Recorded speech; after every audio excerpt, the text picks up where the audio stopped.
రాష్ట్రంలో మళ్లీ ration mafia చెలరేగింది. సర్కార్ బియ్యాన్ని అర్ధరాత్రి తరలిస్తున్నారు అక్రమార్కులు. నిరుపేద వృద్ధుల సహకారంతో రాష్ట్రం దాటించేస్తున్నారు. కాచిగూడ రైల్వే స్టేషన్ కేంద్రంగా ఏపీకి తరలిస్తోంది రేషన్ మాఫియా.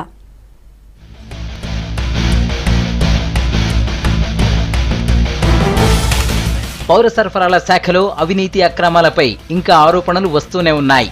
ఈ పాస్ జీపీఎస్ సిస్టమ్ తీసుకొచ్చిన రేషన్ బియ్యం మాత్రం పక్కదారి పడుతోంది. అక్రమార్కులు కొత్త రూట్లలో సర్కార్ బియ్యాన్ని దారి మళ్లిస్తున్నారు. కొందరు అధికారుల సహకారంతోనే సబ్సిడీ బియ్యం ఆరోపణ.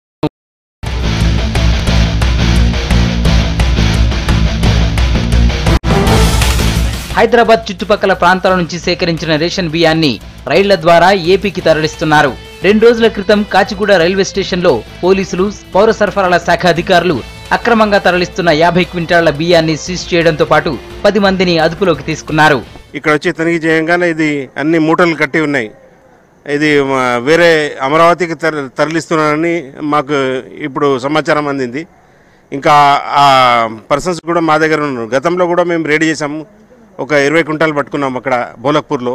ఇక్కడ కాచిగూడ రైల్వే స్టేషన్ నుండి వేరే ప్రాంతానికి బియ్యం తరలుతున్నాయనే సమాచారం అందుకోగానే మేము ఇక్కడికి వచ్చాము. వచ్చిన తర్వాత ఇక్కడ రైడ్ చేయగానే బియ్యం 12 భాగాలుగా కనిపించాయి. ఇక్కడ వాటిని స్వాధీనపరుచుకుని అక్కడ 9 మంది వరకు ఉంటారు. లేడీ అంతా మహిళలు అండ్ ఒక పురుషుడు ఉన్నారు అక్కడ.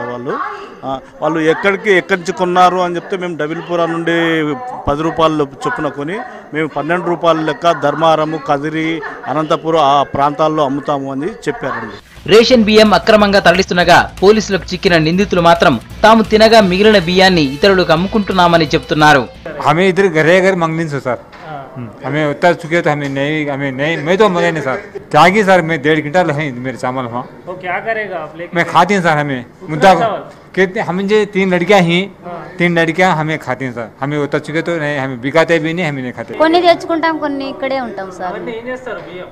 కొన్ని తింటాము, కొన్ని ఓటలక పాడి వరకు ఇస్తాం సార్. 6-7 అవును సార్. మాఫియా డైరెక్ట్ గా రంగంలోకి దిగకుండా నిరుపేదలు, వృద్ధుల సాయంతో రేషన్ బియ్యాన్ని ఇతర ప్రాంతాలకు చేరవేస్తున్నట్లు తెలుస్తోంది. రైస్ తరలించే వారికి 500 రూపాయల కూలీ డబ్బులతో పాటు ట్రైన్ టికెట్, భోజన సదుపాయం కల్పిస్తున్నట్టు సమాచారం. చాలా రోజులుగా కాచిగూడ రైల్వే స్టేషన్ నుంచి బియ్యం సంచులు వెళుతున్నాయని రైల్వే పోలీసులు చెప్తున్నారు. మాకు ప్రతి సోమవారం ప్రిస్కింగ్ మరియు చెకింగ్ ఉంటుంది. అదే మాదిరిగా ఈరోజు మా సిఐ గారు, నేను, మా సిబ్బంది ప్రిస్కింగ్ చెకింగ్ డ్యూటీ చేస్తూ ఉంటే ప్లాట్ఫారం నెంబర్ 2-3లో గోతాల్లో ఉంటే పోయి చెక్ చేస్తే అవి ఫుడ్ కార్పొరేషన్ వాళ్ళకి, సివిల్ సప్లై వాళ్ళకి బియ్యం ఉంటే మా సిఐ గారు అవి ఫుడ్ కార్పొరేషన్ వాళ్ళకి అప్పచెప్పినారు. ఇవే కాకుండా 10 రోజుల క్రితమే ముషీరాబాద్ డివిజన్ లో 100 క్వింటాళ్లకు పైగా అక్రమంగా నిల్వ చేసిన రేషన్ బియ్యాన్ని అధికారులు సీజ్ చేశారు. నగరంలో బియ్యాన్ని ఇంటింటా సేకరించి ఓ చోట డంప్ చేసి అర్ధరాత్రి రైళ్లలో ఏపీకి తరలిస్తున్నారు. పౌర సరఫరాల శాఖ ఉన్నతాధికారులు స్పందించి రైల్వే స్టేషన్లలో గట్టి నిఘా పెడితే తప్ప రేషన్ మాఫియాకు అడ్డుకట్ట పడేలా లేదు.